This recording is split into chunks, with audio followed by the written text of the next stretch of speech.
Hello दोस्तों, नमस्कार। Gemini सीखिए सीरीज़ में आज मैं बात करने वाला हूँ आरूढ़ लग्न या पद लग्न से रिलेटेड। तो प्रीवियस क्लासेस में हमने डिस्कस किया था कारकांश लग्न से रिलेटेड सभी फैक्टर्स के बारे में, सभी एस्पेक्ट के बारे में कि कारकांश लग्न कौन सी है तो क्या फल देगी, उसके अंदर कौन से प्लेनेट प्लेस्ड हैं तो वो क्या रिजल्ट देंगे, और अलग अलग कॉम्बिनेशंस की हमने बात की थी। अब एक जेमिनी में जो बहुत ही इम्पोर्टेंट लग्न है वो है पद लग्न, या जिसे हम आरूढ़ लग्न कहते हैं। तो आरूढ़ लग्न किस तरीके से निकालते हैं वो मेरे प्रीवियस वीडियोस में आप देख सकते हैं। आज हम उसके रिजल्ट से रिलेटेड अदर फैक्टर्स पे हम बात करेंगे। तो आरूढ़ लग्न बेसिकली होता क्या है? ये प्रैक्टिकली किसी भी नेटिव की सोशल लाइफ, सामाजिक उसकी कैसी लाइफ है उसके बारे में जानने के लिए हम आरूढ़ लग्न का यूज़ करते हैं। कोई भी पर्सन होता है, कोई भी व्यक्ति होता है, उसकी लाइफ के 3 साइड्स होते हैं, उसकी पर्सनैलिटी के 3 साइड्स होते हैं। एक उसकी पर्सनैलिटी का साइड होता है विद आउटर वर्ल्ड, बाहर की दुनिया से रिलेटेड उसकी पर्सनैलिटी का साइड है कि वो किन लोगों से मिलता है, उन लोगों से वो किस तरीके से मिलता है, उन लोगों से उसका कैसा बिहेवियर है और उन लोगों का उसके साथ कैसा बिहेवियर है। तो वो आउटसाइड वर्ल्ड है। आउटसाइड वर्ल्ड का मतलब ज़्यादातर उसमें वो लोग होंगे जो आपके बारे में जानते नहीं हैं। दूसरा जो हमारी पर्सनैलिटी का पार्ट होता है वो पार्ट होता है हम उन लोगों से मिलते हैं जिन्हें हम जानते हैं अच्छे से, अपने परिवार वाले, प्यार करने वाले, रिश्तेदार, रिलेटिव्स, उनसे मिलते हैं। ये हमारी पर्सनैलिटी का दूसरा पार्ट होता है। और तीसरा पार्ट पर्सनैलिटी का होता है जो हम खुद सेल्फ हैं। अपने बारे में हम क्या सोचते हैं, अपने बारे में हम क्या बात करते हैं, खुद के बारे में हम कैसा फील करते हैं। तो ये किसी की भी पर्सनैलिटी का आप इसको अपने ऊपर लगा कर देख सकते हो कि आपकी पर्सनैलिटी के 3 पार्ट्स हैं। एक पार्ट जो एक्सटर्नल वर्ल्ड में बाहर के लोग आपके बारे में क्या सोचते हैं, दूसरा पार्ट है कि आपकी फैमिली के अंदर जो आपका कैसा बिहेवियर है या कैसी आपकी लाइफ है, कैसा वो फैमिली के लोग आपके बारे में सोचते हैं, जो आपका कंफर्ट जोन जिसे हम बोलते हैं। और तीसरा आप सेल्फ हैं, जो अपने आप को आप असेस करते हैं इवनिंग में आकर कि मैं कैसा हूँ, मैंने किससे बात की और क्या की। वो आपका तीसरा पार्ट है। अब आरूढ़ लग्न ये शो करती है, आपकी कुंडली में आरूढ़ लग्न जो भी है वो ये शो करती है कि जो भी लोग हैं उन पर आपका क्या इम्पैक्ट है, वो आपके बारे में क्या ओपिनियन रखते हैं। मतलब दूसरे लोग आपके बारे में क्या ओपिनियन रखेंगे वो आपकी आरूढ़ लग्न के बेसिस पर डिसाइड होगा कि आपकी कुंडली में आपकी आरूढ़ लग्न क्या है। वो डिसाइड करेगा how the outer world sees us, बाहर की दुनिया हमें कैसा देखती है, हमें कैसा हमारे बारे में सोचती है, और हम जब दूसरे लोगों से बात करते हैं तो कैसा इम्प्रेशन छोड़ते हैं। हम किसी से मिले तो उसके व्यक्ति के माइंड पर हमारा क्या इम्प्रेशन होगा, ये आरूढ़ लग्न बताती है। तो ब्रीफ में आरूढ़ लग्न हमें एक्सटर्नल वर्ल्ड में हमारी क्या इमेज है, हम कहीं भी जाते हैं हमारा लोगों के ऊपर कैसा इम्प्रेशन पड़ता है, वो आरूढ़ लग्न डिसाइड करती है। आरूढ़ लग्न के 3 इंपॉर्टेंट पार्ट्स हैं। ये आपकी सोशल लाइफ को इंडिकेट करती है, आपके कैरियर को इंडिकेट करती है, आपकी लव एंड रिलेशनशिप को इंडिकेट करती है, और आपकी सोशल लाइफ को भी इंडिकेट करती है। सबसे पहले जो कैरियर है, आपका आजीविका है, आपका प्रोफेशन है, उसको ये किस तरीके से रिप्रेजेंट करती है, ये शो करेगी। आरूढ़ लग्न के बेस पर हम ये डिसाइड कर सकते हैं, किसी भी नेटिव को हम ये बता सकते हैं। यदि हम एज ए एस्ट्रोलॉजर हमारे पास कोई भी सजेशन लेने आता है तो आरूढ़ लग्न के बेस पर हम उसे ये बता सकते हैं कि आपको कौन सा कैरियर अडॉप्ट करना चाहिए, आप किस क्षेत्र में काम करोगे तो आपको ज़्यादा फायदा होने वाला है। ये सबसे पहला आरूढ़ लग्न का रोल होता है एक पर्सन की लाइफ में। फिर लव एंड रिलेशनशिप में भी बहुत ज़्यादा इंपॉर्टेंट होती है आरूढ़ लग्न।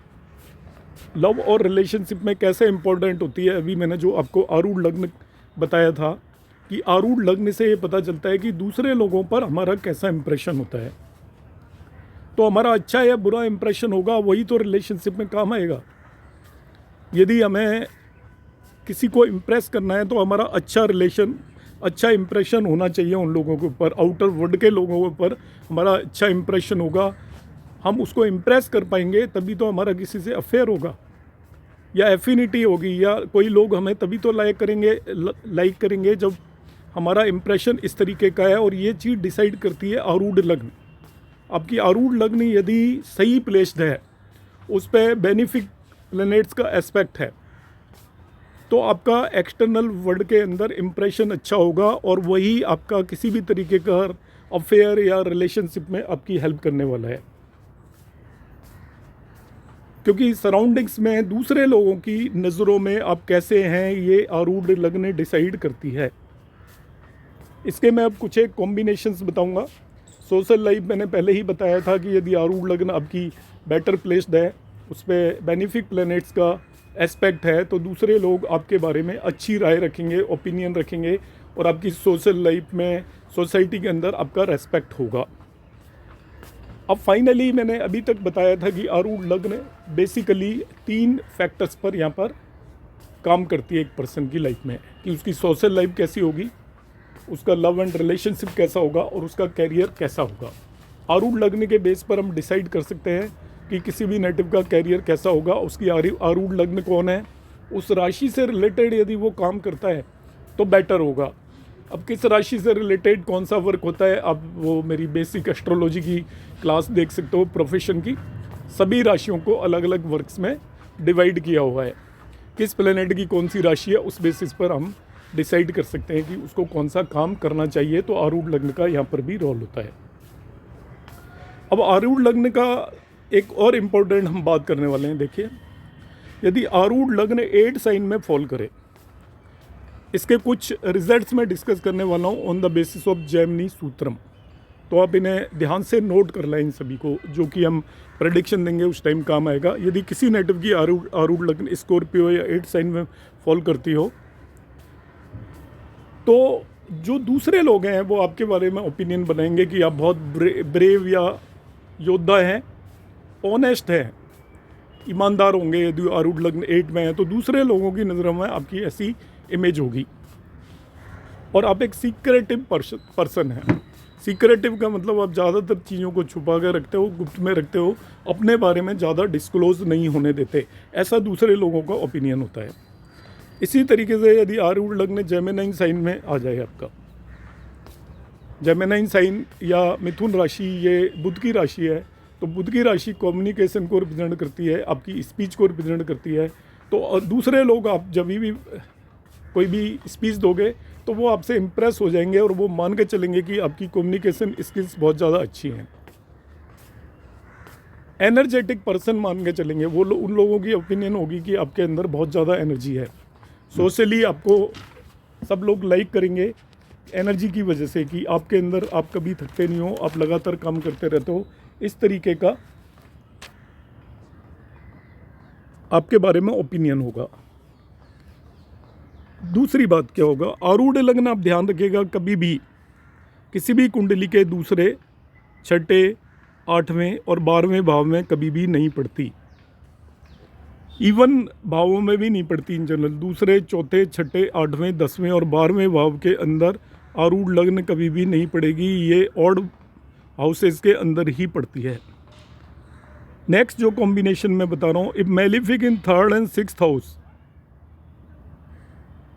यदि आरूढ़ लग्न से तीसरे और छठे भाव में अशुभ ग्रह हों, आरूढ़ लग्न से बात कर रहा हूँ मैं, सपोज हम यहाँ पे 1 को आरूढ़ लग्न मान ले, तो इससे तीसरे और छठे भाव के अंदर यदि अशुभ ग्रह बैठे हों, मेलिफिक प्लेनेट बैठे हों, तो ऐसे पर्सन की इमेज पब्लिक के अंदर दूसरे लोगों की नज़रों में होगी कि वो पर्सन बहुत ज़्यादा करेजियस है, डेयरिंग है, डरता नहीं है, उसके अंदर बहुत ज़्यादा साहस है। ये आपकी इमेज होगी। आप हैं या नहीं ये अलग बात है, वो आपकी लगने से डिसाइड होगा। मगर आरूढ़ लग्न ये डिसाइड आपकी इमेज ऐसी बनाएगी कि यदि 3rd और 6th में फ्रॉम आरूढ़ लग्न यदि मेलिफिक या अशुभ ग्रह बैठे हैं, तो आपके बारे में लोगों का ओपिनियन होगा कि आप बहुत करेजियस हैं। यदि स्ट्रॉन्ग मून या वीनस, दोनों में से कोई एक स्ट्रॉन्ग होना चाहिए। मून स्ट्रॉन्ग कब होता है ये मैं पहले ही बता चुका हूँ, सन से 96 डिग्री आगे पीछे हो तो वो स्ट्रॉन्ग होता है। स्ट्रॉन्ग मून या शुक्र 4th हाउस में हो फ्रॉम आरूढ़ लग्न, तो ऐसे पर्सन पर बहुत ज़्यादा प्रॉपर्टी होती है, बड़े बड़े मकान होते हैं, बहुत सारी ज़मीनें होती हैं। तो आरूढ़ लग्न से फोर्थ में यदि स्ट्रॉन्ग मून या आरूढ़ लग्न सपोज यहाँ माने तो इससे फोर्थ हाउस के अंदर स्ट्रॉन्ग मून या स्ट्रॉन्ग वीनस हो, तो ऐसे पर्सन के पास बहुत सारी प्रॉपर्टी होगी, इमेंस प्रॉपर्टी होगी उसके पास। नेक्स्ट, यदि कोई भी बेनिफिक प्लेनेट प्लेस्ड हो इन सेकंड हाउस फ्रॉम आरूढ़ लग्न, बेनिफिक भी होना चाहिए सेकंड हाउस। सपोज ये आरूढ़ लग्न हमने यहाँ पर मान ली, तो इससे दूसरे भाव के अंदर कोई भी बेनिफिक हो और वो स्ट्रॉन्ग होना चाहिए, वीक नहीं होना चाहिए। वीक का मतलब सपोज वो कम्बस्ट हो गया, अस्त हो गया, या वो नीच का हो गया, तब वो स्ट्रॉन्ग नहीं रहा। तो आरूढ़ लगने से सेकंड भाव के अंदर यदि स्ट्रॉन्ग प्लैनेट प्लेस्ड हो, तो ऐसे पर्सन की इमेज पब्लिक में ये होगी कि वो बहुत ज़्यादा रिच और इंटेलिजेंट है, वेल्दी एंड वाइज पर्सन होगा। तो ऐसे लोग पर्सन की पब्लिक में सब लोग मानेंगे, उससे मिलने जुलने वाले उससे सजेशंस लेंगे और उसको एक रिच पर्सन कंसीडर करके चलेंगे। वो है या नहीं इससे बात कोई मतलब नहीं है इस बात का। आरूढ़ लग्न आपके बारे में क्या ओपिनियन है वो केवल बताती है, आप क्या हैं ये नहीं बताती। तो आरूढ़ लग्न से सेकंड भाव के अंदर यदि कोई भी बेनिफिक प्लैनेट है और स्ट्रॉन्ग है, तो आपकी पब्लिक में इमेज होगी कि आप बहुत रिच पर्सन हैं, वेल्दी हैं, वाइस हैं, मतलब इंटेलिजेंट हैं। तो इसलिए वो आपकी बातों को मानेंगे। आपको कहीं लोन लेने जाना है या आपने कोई किसी को बात कही, तो वो आपकी बात को का वेटेज मानेगा, समझेगा कि आपने कही है वो बात सही होगी। ये कॉम्बिनेशन बनता है। मैं नेक्स्ट कॉम्बिनेशंस की बात करूँगा। मैंने अभी सेकंड हाउस का कॉम्बिनेशन बताया था। यदि स्ट्रॉन्ग जुपिटर, मून और वीनस, तीनों ये शुभ ग्रह जुपिटर, मून एंड वीनस, ये स्ट्रॉन्ग यदि सेकंड और सेवन्थ हाउस में हो फ्रॉम आरूढ़ लग्न, सपोज मैं इसको आरूढ़ लग्न मान लेता हूँ, तो सेकंड हाउस ये हो गया और ये सेवन्थ हाउस हो गया। इसके अंदर स्ट्रॉन्ग मून, वीनस या जुपिटर हो, तो ऐसे पर्सन को भी सोसाइटी के अंदर वेल्दी माना जाता है। पूरी सोसाइटी के लोग मान के चलेंगे कि एफ्लुएंट है, वेल्दी पर्सन है, धनवान है, धनी है, इस तरीके से आप कह सकते हो। तो आरूढ़ लगने से सेकंड और सेवन्थ हाउस के अंदर भी यदि शुभ ग्रह प्लेस्ड हो, वैसे तो सेकंड हाउस में शुभ ग्रह प्लेस्ड हो तभी भी यही कॉम्बिनेशन बनता है। नेक्स्ट कॉम्बिनेशन की हम बात करेंगे। यदि राहु केतु हो सेकंड और सेवन्थ हाउस फ्रॉम आरूढ़ लग्न, सपोज ये आरूढ़ लग्न है तो उससे दूसरे भाव और सातवें भाव के अंदर राहु और केतु हो, तो ऐसे पर्सन को स्टमक से रिलेटेड, पेट से रिलेटेड कोई बड़ी डिजीज़ होगी। बड़ी डिजीज़ का मतलब जो इजीली रिकवर होने वाली नहीं है, ऐसी डिजीज़ होगी। और एक दूसरी बात और होगी कि आरूढ़ लग्न से दूसरे और सातवें भाव में यदि राहु और केतु हो तो वो अपनी एज से ज़्यादा लगेगा। आपने देखा होगा कई लोग अपनी एज से कम लगते हैं, यंगर दिखाई देते हैं देखने में, और कई लोग जिनकी एज कम होती है मगर वो दूसरे लोग उनको आइडिया लगाते हैं ज़्यादा एज का। तो राहु और केतु दूसरे और सातवें भाव में हो आरूढ़ लग्न से, तो ऐसे लोग अपनी नॉर्मल एज से ज़्यादा दिखाई देते हैं। तो आज हमारी ये एक सीरीज़ और ख़त्म होती है। अर्लियर क्लास में मैंने कारकांश लग्न से रिलेटेड बातें बताई थी। आज की क्लास में मैंने आरूढ़ लग्न से रिलेटेड जो माइन्यूट डिटेल्स हैं वो आपको बताई हैं कि आरूढ़ लग्न का बेसिकली पर्पस क्या है, कि एक्सटर्नल वर्ल्ड में आप क्या हैं।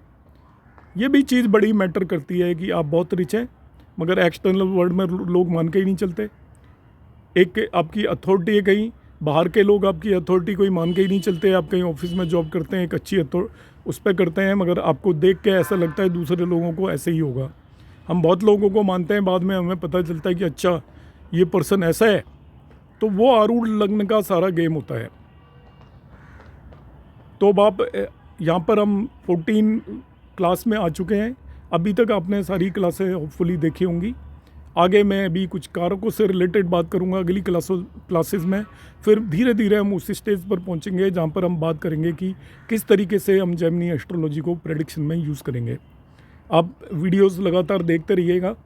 यदि आपको कोई सजेशन देने हैं, सुझाव देने हैं, तो आप कमेंट बॉक्स में कमेंट करिएगा। वीडियोस यदि आपको कोई पसंद आए तो आप उसे लाइक और शेयर करें, और चैनल सब्सक्राइब नहीं किया है तो उसे सब्सक्राइब कर लें। धन्यवाद, नमस्कार।